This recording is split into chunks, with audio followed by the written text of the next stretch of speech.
ఇది కేర్విన్ సిటీ అడవిలో ఉన్న హాస్పిటల్లో జరిగిన సంఘటన. రాత్రి 10 దాటితే ఈ అడవి నుండి వెళ్ళే హైవే నుండి ఏ ఒక్క వాహనం వెళ్ళేది కాదు. రాత్రి 10 దాటిన తర్వాత ఇంత భయంకరమైన హాస్పిటల్లో లైట్స్ వాటికవే వెలుగుతుండేవి. కేర్విన్ యూనివర్సిటీలో పీటర్ ఇంకా జూలీలు ఇద్దరు లవర్స్. వీరు 21 ఫిబ్రవరి 1986 ఉదయం కాలేజీలో ఇద్దరు కలిసి ఈరోజు నైట్ అవుట్ చేయాలనుకున్నారు. నైట్ 9కి పీటర్ జూలీని రిసీవ్ చేసుకొని కేర్విన్ సిటీ అవుట్స్కట్స్లో ఉన్న తన అమ్మమ్మ వాళ్ళ ఇంట్లో ఈ నైట్ ఉండటానికి ప్లాన్ వేశాడు. రాత్రి 9:30 గంటలకు పీటర్ జూలీలు కారులో కేర్విన్ అడవుల్లో వెళ్తుండగా ఒక్కసారిగా గాలిపోయిన సౌండ్. పీటర్ కారులో నుండి దిగి చూశాడు. బ్యాక్ సైడ్ టైర్లో గాలిపోయింది. తన కారులో ఉన్న ఎక్స్ట్రా టైర్ని తీసి ఫిట్ చేసేలోపే మిగిలిన 3 టైర్లో నుండి గాలిపోయింది. రాత్రి 10 గంటలకు. వెళ్ళే దూరం ఇంకా చాలా ఉంది. వీరు సిటీని దాటి ఎన్నో కిలోమీటర్లు దూరం వచ్చేశారు. అక్కడే ఏదైనా హోటల్ ఉంటే ఈ నైట్ స్టే చేయాలనుకున్నారు.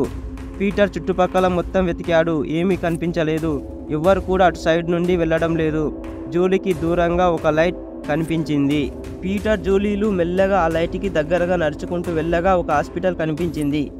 ఈ హాస్పిటల్లో ముందు నుండి 2 వ్యక్తులు డేవిడ్, టామ్లు పనిచేస్తున్న విషయం ఎవ్వరికీ తెలియదు. రాత్రి 10 దాటిన తర్వాత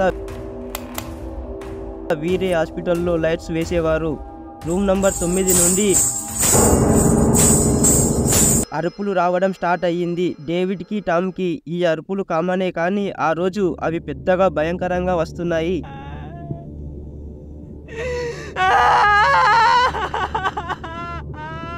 డేవిడ్, టామ్లు వాళ్ళు ఉన్న రూమ్ నుండి బయటకు వచ్చి రూమ్ నంబర్ 9ని ఓపెన్ చేయాలనుకున్నారు. రూమ్ నంబర్ 9 దాని వెనకాలే పెద్ద శ్మశానం ఉంది.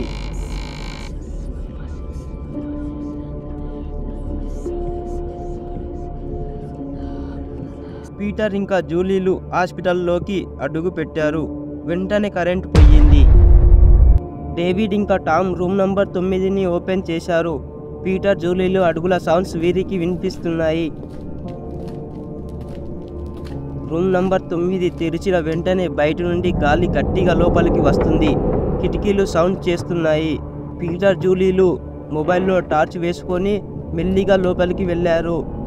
ఏదో ఒక రూమ్ ఓపెన్ చేశారు. కుళ్ళిపోయిన స్మెల్ రావడంతో క్లోజ్ చేసి ఆ రూమ్ పక్కలే ఉన్న పోస్ట్ మార్టం రూమ్ని ఓపెన్ చేశారు. అప్పుడే కరెంటు వచ్చింది. రూమ్ నంబర్ 9లో గాలి వీయడం, అరుపులు ఒక్కసారిగా బంద్ అయ్యాయి. అంతలోనే జూలీ పెద్దగా అరిచింది. కళ్ళు తిరిగి కింద పడిపోయింది. వాళ్ళు తెరిచిన రూమ్ నిండా రక్తం, ఎటు చూసిన మాంసం ముద్దలు, శరీర భాగాలు. డేవిడ్ ఇంకా టామ్లు పోస్ట్ మార్టం రూమ్లోకి సడన్గా వచ్చేశారు. డేవిడ్ ఇలా అన్నాడు, ఇన్ని ఇయర్స్ నుండి కనబడకుండా దాచిన దాన్ని క్షణాలలో చూసేశారు. ఇక్కడికి వచ్చిన వాళ్ళెవరు తిరిగిపోలేదు. మీరు కూడా ఎవరు ఎటు పోరు అంటూ పీటర్ మీదకి కత్తితో దాడి చేశాడు. జూలీ విచిత్రంగా ఎందుకురా చంపేశారు అంటూ తెల్లగా మారింది.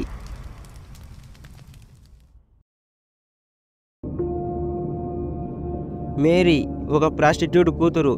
5 years బ్యాక్ జూలీ పీటర్ చదివిన అదే కాలేజీలో చదివిన అమ్మాయి.